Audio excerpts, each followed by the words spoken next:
of course, today we went to, special focus on security and terrorism. It's become quite the story that has been dominating news headlines. And as today, the government marks 1 year since it was inaugurated, that's one of the biggest concerns they're still fighting with. Jonh, I'll begin with you. How we've covered this story, what would you say has been the angle it has been approached with? Has it been covered right? Should I answer as head of special projects? Or as Jonh Allan? As Jonh Allan, as head of special projects as well? All right. I'll say our coverage, let me not to be too harsh on the media in general and say that our coverage has been okay in terms of coverage of the day-to-day events, but in terms of deeper analysis of the context in which terrorism occurs in our country, I don't think we've done a very good job. I think there's a lot more that can be done, and I think it's time for mea culpa as a media to say, look, we have to be able to contextualize what we're going through so that we'll be able to understand it and prevent the public from having knee-jerk reactions every time they see a bomb being thrown, or every time they hear about a terror threat, or every time they hear about an operation like the one that's going on in Eastleigh. I think there's the problem, and I think Gathara said this last week, the problem is context. That for me is the issue. But in terms of our own special projects, I think we've tried quite a bit. I mean, albeit intermittently, to try and give context and give meaning and depth to what's been going on in different parts of the country, and we'll continue to do so. But generally, as a media, I really can't say that we've been 100% successful. Yeah, and why is that, Clay? Also, as you come in and perhaps first tell us your thoughts on the coverage. I suppose you'll also not give us 100%, but also try just to understand why there is that loophole. Actually, I mean, this is quite odd that I agree with what Allan It's odd, eh? Yeah. Because not very many people actually who probably cover this criminal acts or who are on the criminal beat and all that would admit that. They always say that they're doing a good job and all that. But I think when it comes also to analysis, what we've been doing is give people reports, 3,000 at Kasarani, Eastleigh raids and all that. Then there are all these stories about, people are paying bribes and then they get relieved and all that. But you're not following up. We're actually not sure. That is actually a rumor because we don't have anything. Like, none of us ever probably tried to go in as a victim and then capture that. So we cannot actually substantiate and say, like, okay, the cops are doing this. So here we are relying on what the authorities tell us. And then also, most of us who are on that beat, we tend to understand it based on the number of how duration that we've covered it. So probably that's how probably somebody like Allan now, because he's been covering this, I still want to call them criminal acts because I do not understand what terrorism still is for me. I still want to call them people who tend to cover these criminal acts. What we lack is actually that to analyze, to understand, to be analytical. Yeah, to be analytical and probably say, like, okay, fine, this is not an act that can be classified as terrorism. This is probably just, I'm sorry, a normal criminal act. Yeah, so I mean, analysis is actually lacking. But reporting, I think people have gone all out.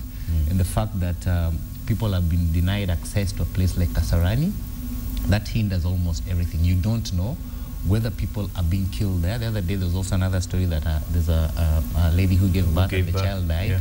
There's no way we can confirm that either from the nearest hospital or from any other place. So I think also we need to try and go deeper before we start doing the analysis. That's true. Okay, your thoughts? Well, my opinion is pretty much in line with what both Allan and Clay have said. But I think there has been more than just not providing context. There has been a real reluctance within press to question the motives and the actions of government. I think it's become very easy for government to use or exploit terror attacks and the fear that comes with them to essentially escape accountability for actions. What's happening in Eastleigh, for example, is very reminiscent of what happened in Garissa last year. You know, they went in, they grabbed 600 people, And burnt down the market. Yeah, precisely. 600 people. 7 of them were actually newly elected MCAs. They were just picking people off the street. Of those 600, they charged 80, and of those 80, they charged 75 of them with not applying for an ID, which means they knew they were Kenyans. Only 5 people were deported. So if you look at those statistics and you say we are arresting 600 people so that we can get 5. Right now we hear numbers of 3,000, 4,000 people being arrested. Only 69 make it to court. Now, again, if we ask questions, why are some going to court, some are being deported this morning, what's the difference? Who's making these decisions, on what basis? When people are held for over 24 hours by the police say they've got powers under the terrorism law. I mean, I looked at it, at the 2012 terrorism law, unless it's changed, it's pretty clear. If they're going to hold you after 24 hours, they need to get authorization from a court. Has this been done? So it's really about whether the right questions are being asked. And what I find is the media is too reliant on official sources and what I call official truth, from government, and not really going out to question them and to question their motives. Yeah, especially on that, what he's saying, John, in as far as the question that perhaps we should be asking now with these people who are being held. Yes, the government has said and will, hide under its, operation, intelligence and all of that, but are we asking the right questions for this particular story? Well, no, but let me first start by contradicting something that Gathara said. Not all of us aren't asking the right questions. I have to say that. We really tried to ask the right questions. Right from last year, we were the ones who were talking about extrajudicial executions and the context that led in some part to what's been happening today. But in terms of asking the right questions, look, I have to agree.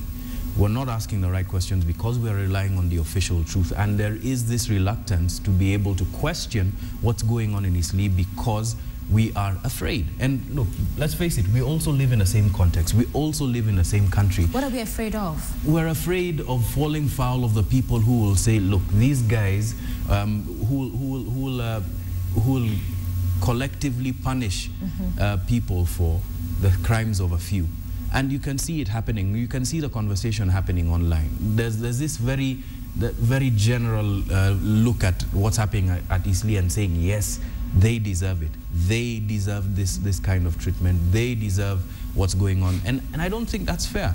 And you see, that permeates journalism, because these kinds of opinions we have and these kind of conversations we have outside of the newsroom, that permeates our journalism. And I've seen it personally from quite a number of journalists who I follow. Extremely subjective views on what's going on in Isli, much in line with the official truth. And I have to say, I'm disappointed some of the time when I look at what's going on, and we have to be honest with ourselves. There has to be a time when we say, look, no, we're going to be professional about this. We are a country of laws. We follow the law. We question when the government seems not to be following that law, and we hold the government to account. That is our job. If we don't do it, then who is the public going to rely on? I mean, it's really as simple as that for me. We can talk about the moralistic issues of what terrorism is and who is shouting more than the other when some people get killed. But at the end of the day, why did we pass a constitution? Why did we invest in a referendum in 2010 to pass a constitution with rafts and rafts of laws if we are not going to follow them? And it follows that journalists need to be able to question the government when those laws aren't being followed. Okay. I mean, Kenyans have this thing about being very patriotic all of a sudden. And when journalists are accused of not being patriotic by the president himself. What exactly is that? I mean, what is happening is that at some point, whatever, I think there's some stories, some documentaries you guys aired last year, and they've been sometimes from the so-called, I don't know what to call you guys, I mean to call them activists, but who come and say like, oh, the media is actually supporting them. The media supported, I think when you did the stories about the death of Sheikh Rogo. Yes, and all that. So Kenyans tend to be like overly patriotic. And you see, like, patriotism is actually the refuge of, I think, of a scoundrel, yeah? That's true. When you have no reason, because, like, most people now are saying, like, oh, if at all you say anything against. I'll give you an example. During the Westgate attack, there was this gentleman who actually was covered. He was the hero. I mean, all women were actually all over him, you know? Oh, yes, I remember. Yeah. And then he's a Somali, I think, of Somali origin. Yes. But how come now all Somalis are bad? Nobody is actually even talking about, like, that guy actually is a Somali. He was such a nice guy. We've become overly patriotic now. And anybody who says, like, no, I think what you're doing is not, what the government is doing is probably not right, then you're labeled unpatriotic. I would not call what the government is doing profiling. I would actually call it stereotyping, because if at all they were profiling is, they could have been able, it could have been easier for them to know, like, this is the identity of a terrorist or of a criminal, if at all they had the profile. And then they know, like, we know when he looks like this or when he carries this, I mean, this is what a terrorist looks. There's certain things that you need to looks like, yeah. But what they're doing now is, as long as I'm very sure probably if I decided probably to change my name and throw away my ID and go there, I mean, they would probably say, like, okay, fine, you cannot speak Swahili, you cannot speak English, you don't have a BCG, you don't have a BCGs or whatever. I mean, you know only Isili only, and I think that is I don't think that's the best way to go about it. So journalists, some of them have been sucked into the narrative that's been put out there and forgetting they're supposed to be objective and being part of the story and getting inside it and, you know, it coming out biased. But the biggest question is, when we're talking about, now that he's brought it up, you know, being a patriot as a journalist, is there any such thing? Because such a conversation was had again following the post-election violence, and journalists were very careful, was said, covering the last election, so that you're not, you know, hyping tensions and getting people scared. So where do you draw the line as a journalist? Well, my opinion is this, is a journalist always should stick really to the truth. And his major goal, his or her major goal should be to find out the truth. The truth is what helps the society to grow, to change the things that are wrong. It's not by hiding them or covering them up. I think the idea that journalists, when they criticize government, are not patriotic is hogwash. It's not about journalists alone. This is about everybody else. When you criticize the government, it becomes how people define patriotism, and they think waving a flag and I think today I'm very patriotic. That's what patriotism is. Yeah, I'm the poster child of patriotism. My opinion is love for country actually goes to beyond simply cheering when the country does something right, you know, or covering up when it does something wrong. You know, love for country must include people holding their government to account. You know, when things are done, when fellow citizens are oppressed, when anybody within our borders is deprived of his rights, our love of country should dictate to us that we need to be raising these issues. Because as I said last week, it's not just limited to a certain group. It starts with a certain group, you know, but once they're deprived of rights, everybody else becomes vulnerable. So in the way the story has been told, are Kenyan journalists being patriotic, seeing that the country faces external and internal threats, in the way the story is being told, are we still being sufficiently patriotic? Again, what I would say is, in the narrow definition of patriotism as waving the flag, that I think quite a lot of them are doing that. You know, the problem is they're not asking the questions. They're not holding government to account. I'll give an example, as in what's happening now in Italy and also at the coast is something that's been happening for a very long time, actually for pretty much 50 years. We've had marginalization of communities at the coast. And collective punishment. Yeah, and collective punishment also in the what used to be the northeastern province. You know, this has gone on over and over. There's been massacres and stuff, you know.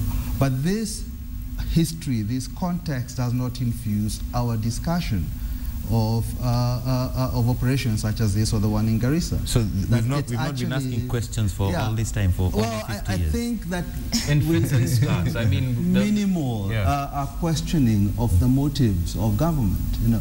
And if you look at it, yesterday President Kenyatta was on Citizen, decrying how there's been minimal investment in security for a long time. Well, why are refugees then being punished for that? Oh, okay.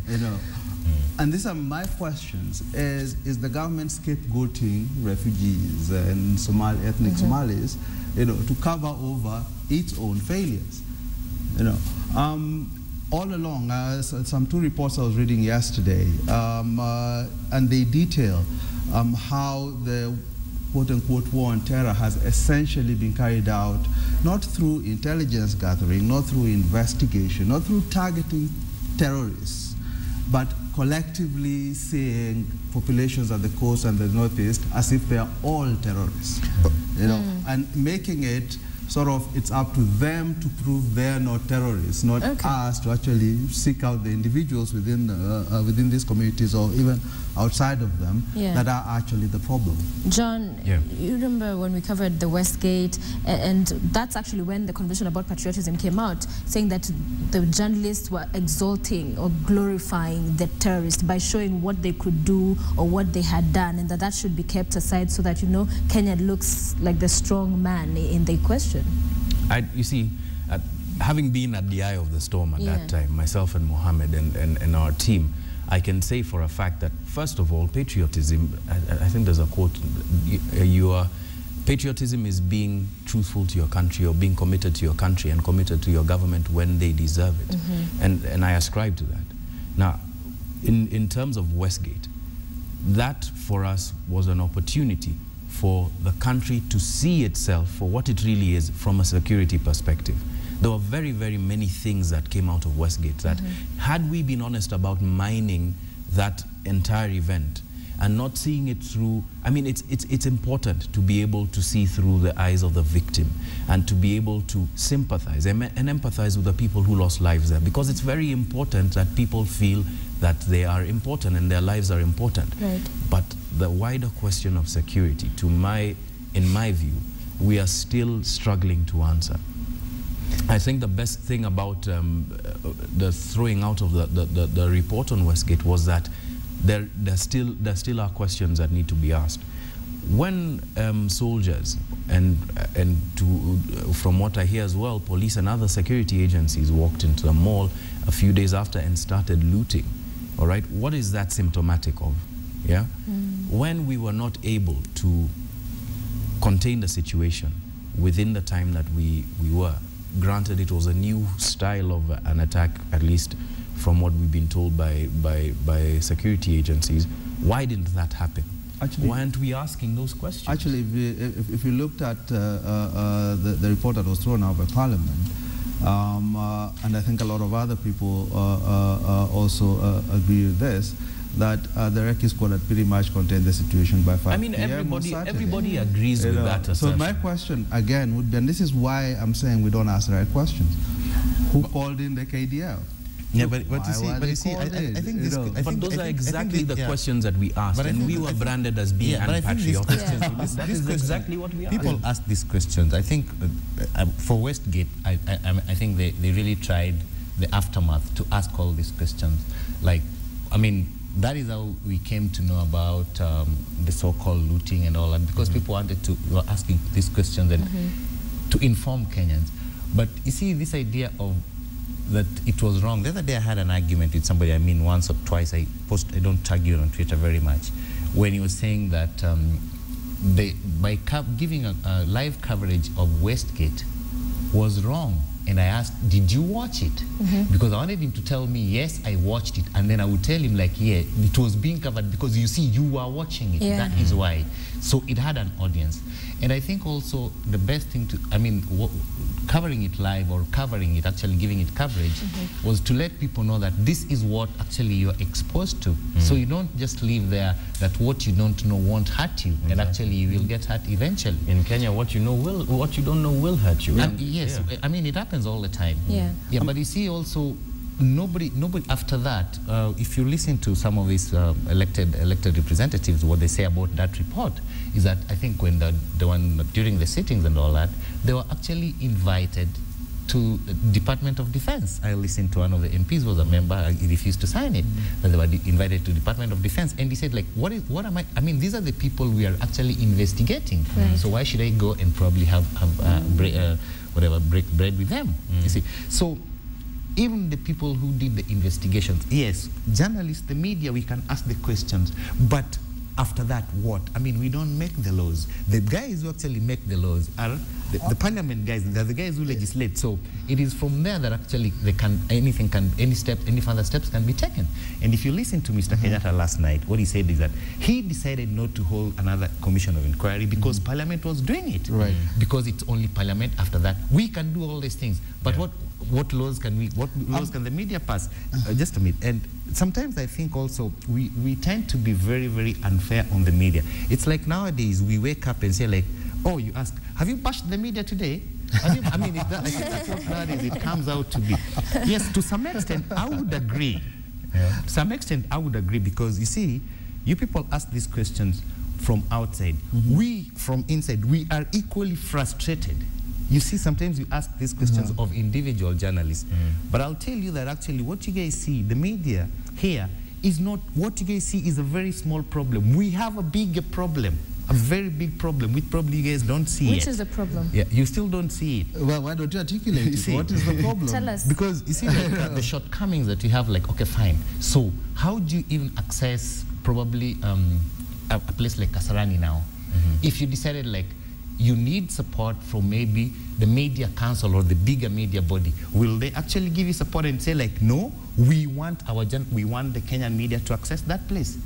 We don't have that. We won't have I saw that. the head of the media council. We won't have that. At Westgate when he turned up to praise the whole coverage and stuff. We would not. No, but you know what? Here's my thing.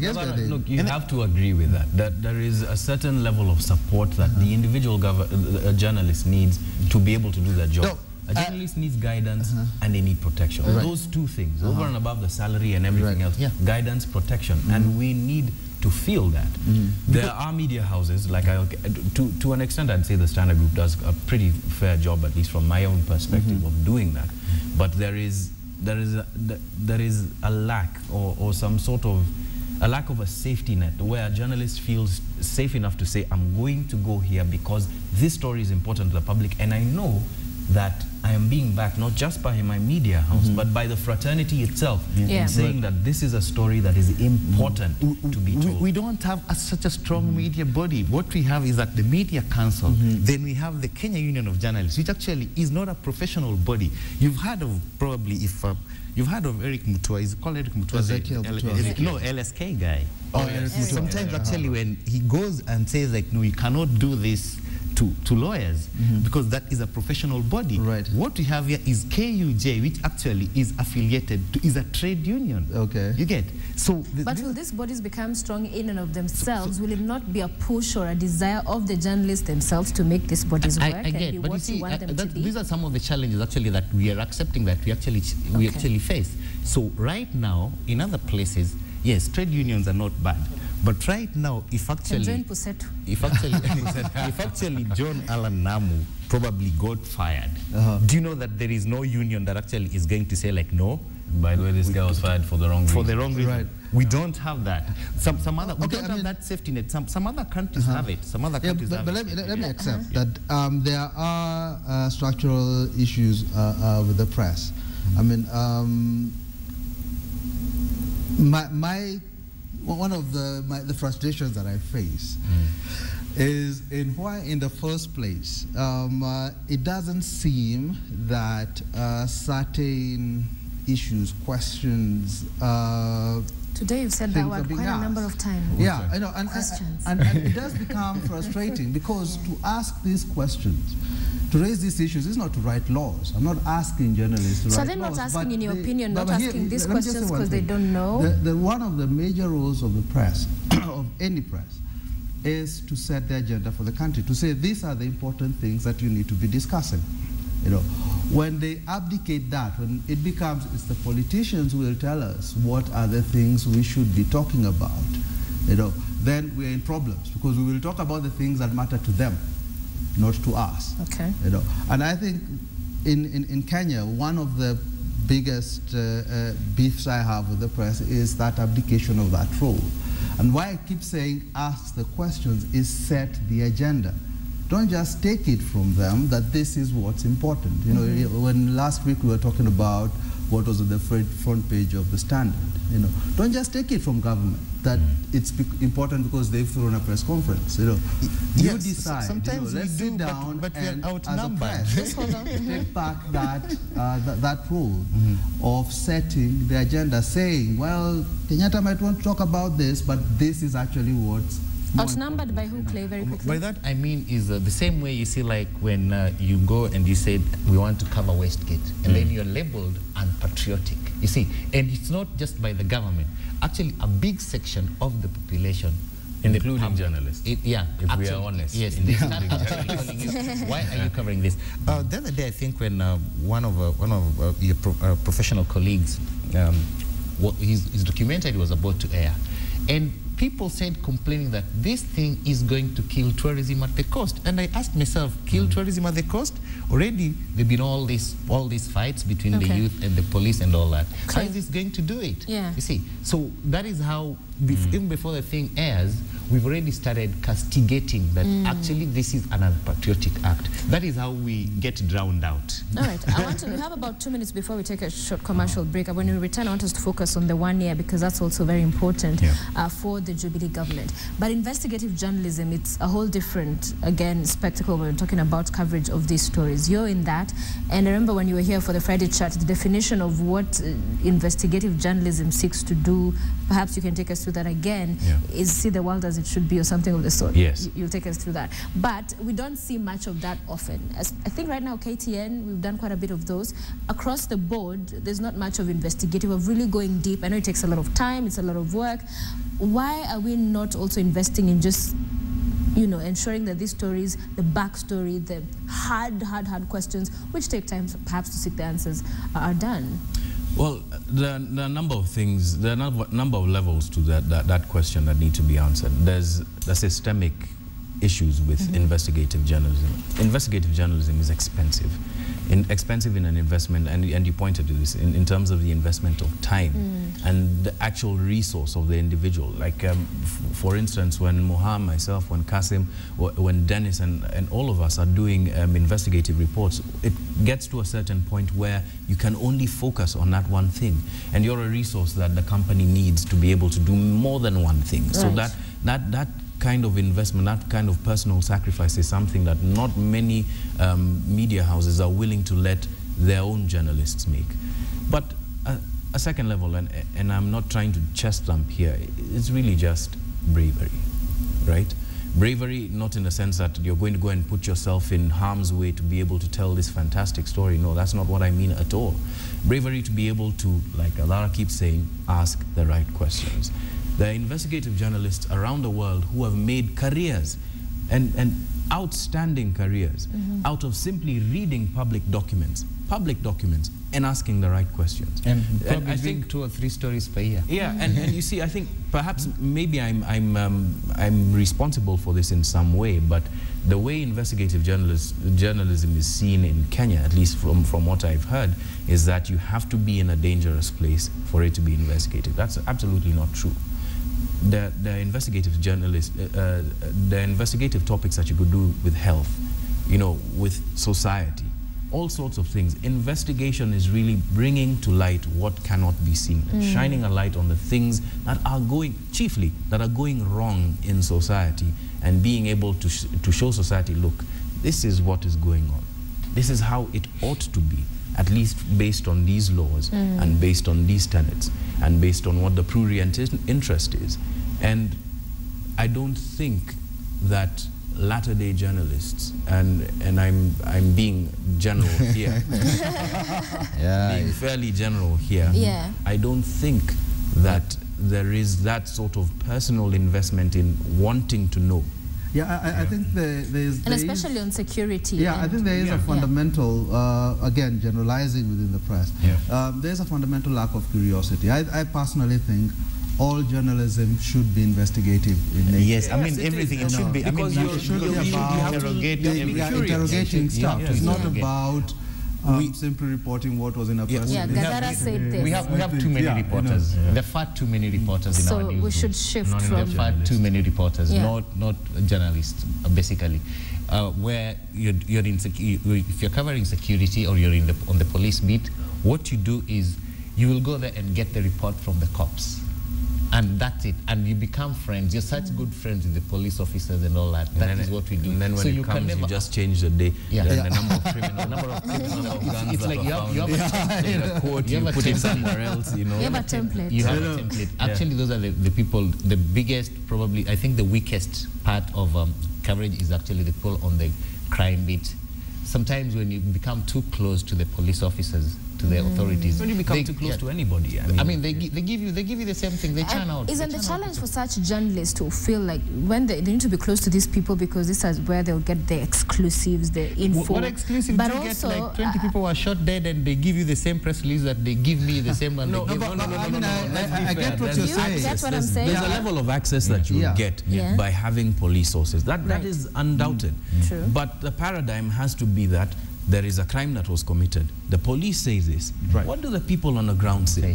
What happened? What other sources of information do we get? With Westgate, the source of information was an inanimate object. It was CCTV. And look at what it was able to do in being able to uncover so much about But it did not show you the mattresses setting up. Of course.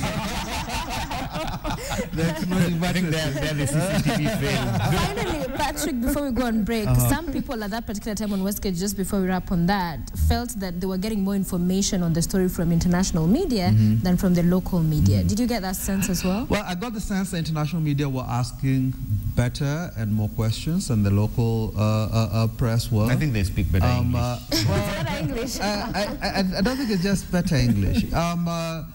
If you look at actually even the reporting post-Westgate, you know, which is very interesting because this fact or information keeps coming out. Parliamentary report again says 8 days after Westgate, they found 3 bodies. 2 were military, 1 was in a military boot. So I suppose it's like a leg they found, you know. FBI says we've got Kenya government found 3 remains, so they concur. But yeah, we know there were 4 terrorists in there at least, you know. So you can do the math. Where is 1? You know. Yeah, they keep telling us, oh, we have all the bodies. Everybody died. Nobody escaped. How do they know? So international media asked better questions. You know, yeah, I think if we within Kenyan press actually went out to try and find out the truth, if fundamentally we were curious about what government is saying and actually skeptical whenever government speaks, you know, to think they might actually be misleading us, then we would Jonh, would you say the same, given that the Kenyan journalists are here, they have more access, they've known this people perhaps even more, or maybe not more access? Okay, yes and no. Much as I have said what I have said about the media in general and about Westgate, remember, and this was, it weighed heavily on everybody's minds, including myself, because I was there. And the issue was, look, this is our country. And I know it is a very slippery slope time when you start thinking like that as a journalist. Right. But that is exactly what a lot of people were thinking. My gosh, this is my country. How am I, at what point do I start questioning the government? At what point do we say, okay, you know what, let us use this one channel of information and give it to the public? And that's a very difficult dilemma, a very difficult spot to be in. You understand? But I think, and that's why for us, the post-Westgate reporting was perhaps more revealing than with during the period, was because now that pressure had somewhat subsided, and now we were able to go back and look and say, let us interrogate this in this manner and be able to give you the right answers. What we were saying was what we were being given at that point. Now, expediency and the immediacy of what the public needed to know is another debate that Actually, Westgate probably took everybody also by surprise. Less than a minute, because even the government was actually even more confused than the media when it came to turning out. Because I watched the story break, and for the first 1 hour, it was all about this, robbery. Yeah. It was interesting to see how that unfolded. But gentlemen, let's take a break. When we return, today, 1 year ago, President Uhuru Kenyatta was inaugurated. A lot's been happening. The Standard says it's been 1 long year. Let's see how we've covered that 1 long year. When we return, don't go away. The newsroom is back in a moment.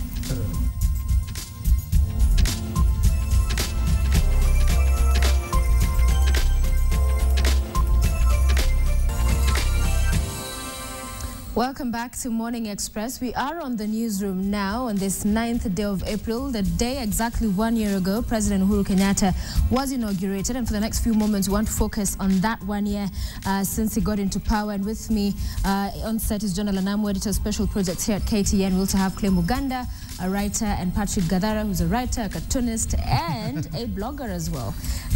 Gentlemen, 1 year on, from the pomp and color that we saw on Inauguration Day, everybody was live, covered that, to covering this government and their flops, their successes, and their challenges. Patrick. Well, I'll say one thing to begin with. I find it interesting that the way we're marking this is at the very venue where he was inaugurated. We're now anyway. That is better. That's a good story. Yeah, I mean, that's true. But in terms of how government has performed and how it's been covered, again, I go back to saying that I think there has been way too much reluctance to confront and criticize and ask relevant questions of this government. It's been allowed for a very long time to simply say things and get away with it. I was looking at the State of the Nation address that the president gave, and a lot of it lurking, I think, in quite a lot of details. I know there's stuff he gave to Parliament, but that's what we should be interrogating, And I think we need to be asking, when the president sits down, like as he did yesterday, he was asked, for example, about the ICC trial and whether it had distracted him from his duties. Now, I would have thought, one of the better questions should have been, well, the president swore to uphold the Constitution. The Constitution contains a clause, 143.4, that says he can be prosecuted. Why were we spending public resources to try and stop that prosecution?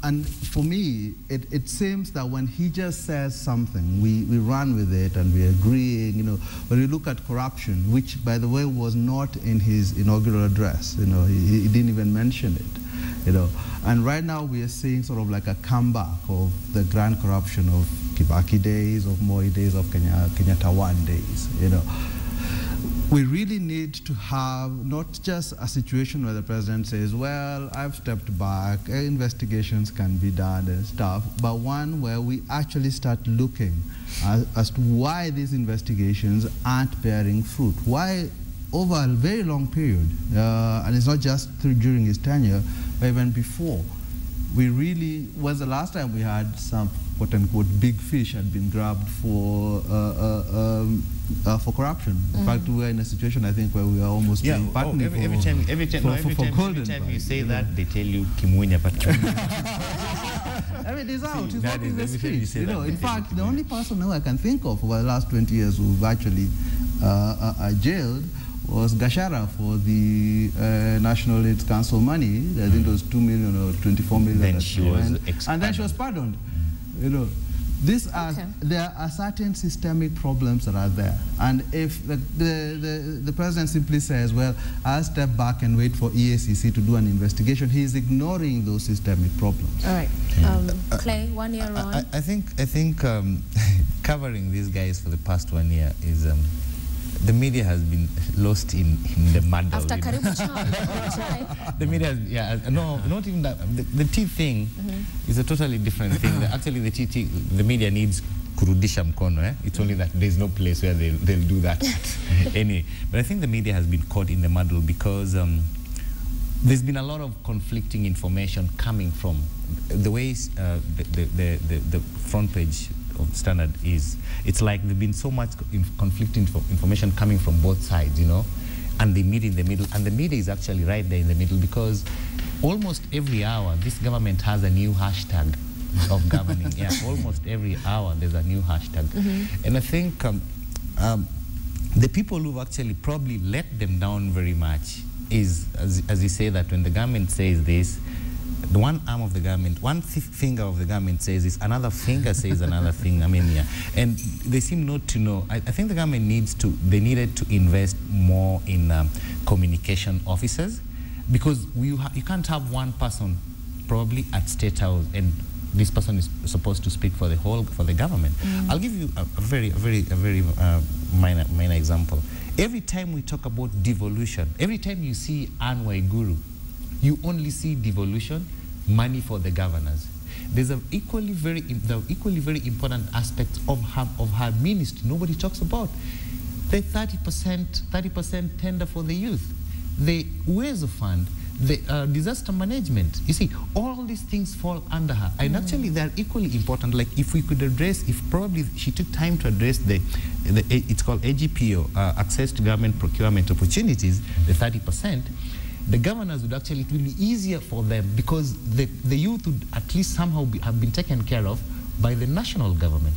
So there are those such things like attendance to people with disabilities and all that. All these things, everything has been, every time we see her, we just see devolution and the governors. But there's several aspects of her ministry which we never talk about, which actually even the people who handle her from her office, the government, never talk about. Okay. So you see all these things they've covered, and actually that's how they're managing to kill probably government communication, for government to get to the people, and probably to, so the media is actually caught in this muddle, because anytime there is a health crisis of doctors probably not going on strike because they don't want to be transferred to the counties, we run to the CS of health. Actually, that falls under Anne Waiguru. You see, so these are some of the things that actually we've also been we've gotten confused. We've not also been devolved in our coverage.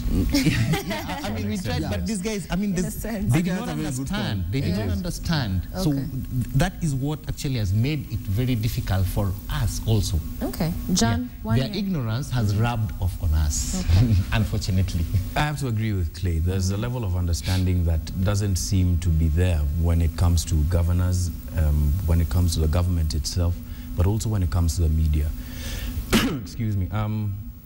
I think that there needs to be a little more investment in time, especially of the media, to be able to understand what devolution is and how this can affect the common citizen on the ground. Gathara said it very well last week. We need to devolve our conversation so that our governors cannot be so heavily invested in the national conversation and then forget what's going on the ground. That said, I think for me this 1 year has been a year in which the government lost a very big opportunity to root out very serious systemic problems that we have had over the 50 years that Kenya has been a nation state called Kenya. I think they've missed that opportunity. That opportunity still exists. Let me romanticize it a bit. Uhuru Kenyatta still has the tag of not being, I mean, largely, of not being a person who has been caught by corruption, at least not that I know of. Yeah, familial ties aside and everything, you know. Yeah. He's not been caught by corruption. He's the sort of person who seems to have been his own man to the extent that he was able to carry himself largely into power. He has a fantastic opportunity to make this country into something, even if he's not the person who will take us to the promised land of middle income and that sort of thing. He has that opportunity, and it starts with cleaning house. I do not think that there has been a big enough approach by the government to clean house. Yeah. We still hear about the complaints of these big individuals in State House. Yeah, I mean, it sounds Who exasperated. have parallel security operatives giving them one piece of giving directives and giving them the right security information.